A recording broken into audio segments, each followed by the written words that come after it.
Баршаңызға қайырлы күн. Бүгін біз бауырдан котлет жасаймыз. Өте керемет, жұмсақ, әдемі болып піседі.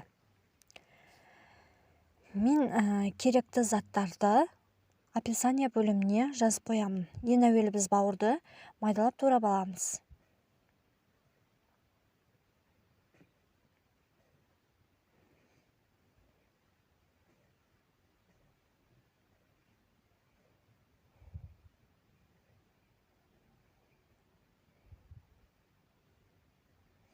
Сосын картопымызды да турап аламыз. 2 картоп жетеді.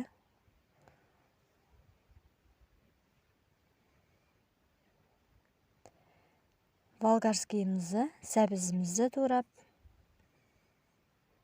пиязымызды да, чеснокты да барлығын турап болған соң, осындай блендерге салып майдалап аламыз.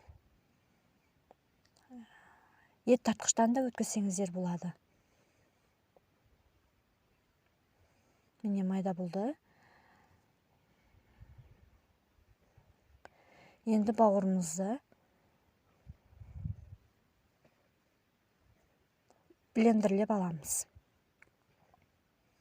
Міне бауырды да тартып болдық. Жақсылап араластырып, үстіне 100 грамдай сүтімізді құямыз. Шемішке майымызды, сұйық майымызды құямыз. 2 жұмыртқа жарып, барлығын жақсылап араластырамыз.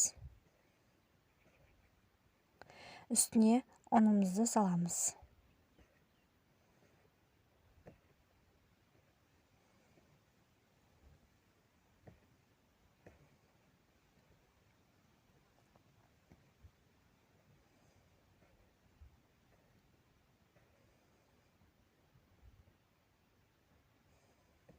Міне дайын болды.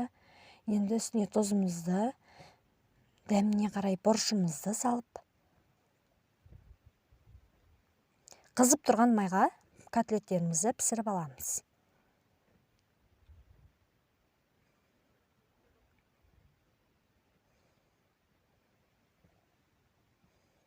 Міне дайын болды. Өте керемет. Ұнап жатса, менің каналыма тіркеліп, лайк басып, комментарий қалдыруды ұмытпаңыздар.